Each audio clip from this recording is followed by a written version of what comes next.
Give it up for all things new. That's fantastic. It's fantastic. We're starting this God Question series. I'm really excited. I'm just kind of curious. Who handed out their invite card this week? Just gave it to somebody. Awesome. You guys are awesome. And so we're starting this series, and obviously the first one is, Does God Exist? And I just have to speak first. One of my favorite qualities about God is the fact that he's big enough to not be worried about these questions that we have. You know what I mean? He's so big that that he understands that with faith comes these questions about who he is. And because, in reality, if we didn't have the questions, the God questions,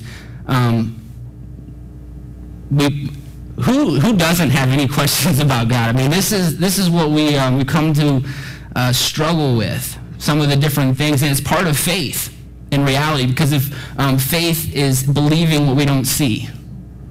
And so if we don't see it, there's this unknown, there's this question about God that allows us to even have faith. And so God is big enough to handle these questions that we have, and it's comforting. I don't know if it's comforting to you, but it's comforting to me, because there are times that I just have so many questions. There's nights where I have to have the TV on when I go to sleep, or my mind will just start to just race and wonder about some of the unexplainable things of God. And is anyone there with me? Sometimes you just, wow, God, you're just so amazing, you're just so unexplainable. And but as we look through the Bible, and if you're reading along with us through the Bible, you notice that even the short time we've been through into Leviticus, the amount of people that have doubt.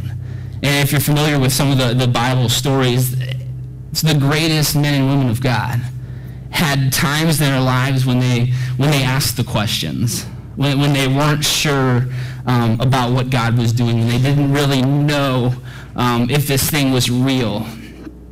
And what I've found that happens is that when I start to wonder, when I really start to struggle with the unexplainable things of God, it's when I've began to focus, or I've lost focus on what's undeniable about God. About the things in my life that I know without a shadow of a doubt that happened because there is a God. The things that God's lifted me out of, the places that God's brought me from. And when I forget those things, when I forget the undeniable things of God and start to focus on the unexplainable things of God, we begin to lose focus. And listen, God knows it's going to happen. I mean, all through the history, the Israelite history, they would lose focus on God, and they would kind of look into the future, and we're not sure what God's doing, and they would totally lose focus. They would totally lose focus, and so that's why anytime God sent a prophet, he would send prophet after prophet to his people, and he would tell them, remember what God did. Remember, he brought you out of the land of Egypt. He brought you out with his mighty hand. He spread the sea that you crossed on dry land, and he wiped out the Egyptians. Remember, because that is undeniable. You guys were there. You saw it. That's what he told them. You saw it. That's undeniable. And so when we stop focusing on what is undeniable, what God has for sure done in our lives, we begin to wonder about the unexplainable.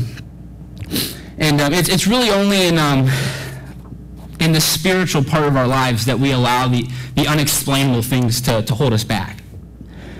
Because anytime we come to a place in life where we have something that's unexplainable and something that's undeniable, are you following me? We go with undeniable. Let me give you an illustration. I have a baseball illustration. You guys can follow me here. Yale University physicist Robert Adair he timed how long it takes for a batter to see the ball once it leaves the pitcher's hand. He said that when a big league pitcher like Randy Johnson throws a 90-mile-an-hour fastball, it takes 400 milliseconds for the ball to reach the plate. All right, so less than half a second. And so for the ball to reach the plate. And so it takes about 100 milliseconds for the eye of the batter to see the ball and send the image to the brain. takes 75 more milliseconds for the brain to process that information and gauge the speed, location, the pitch. And then in just 25 milliseconds, the batter decides to swing or let the ball go by. Okay, so that's 200 milliseconds, half the flight time to decide whether to swing or not. We'll keep going. The batter's brain then picks up the swing pattern, high, low, inside, or outside. This takes 100 milliseconds. The swing itself, after 300 milliseconds, takes 150 milliseconds.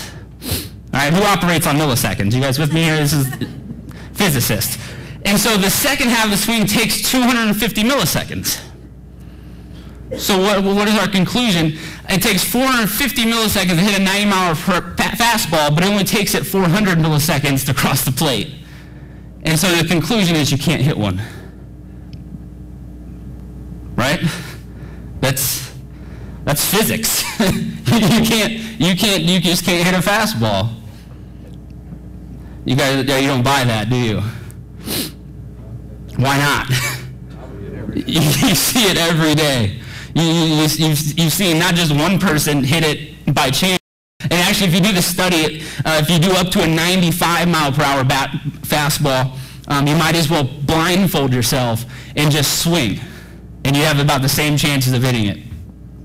But see, we know, you couldn't go up to Robert Adair and really explain to him why he's wrong, right? Like, I'm not really at the level of physicist, when it comes to milliseconds. But there's something that there's something undeniable that I've seen it done. And so while it's unexplainable exactly, I can't tell you mathematically or explain it, but I've seen it. And so that's kind of this. And so you would be, I don't want to say insane. You might be insane if you sat here, if you'd seen someone hit a 90-mile fastball and say, well, I guess it can't be done, according to Robert Adair. Right, we would kind of look at you funny. Just being honest with you, we would look at you funny. Some of us look at you funny anyway. You guys with me? Come on. And so it's just unexplainable, undeniable. You go with the undeniable because you can't deny it. And so there's a story in John chapter 9 where we kind of see this play out. And so I just want you to go there with me. We'll start at verse 1.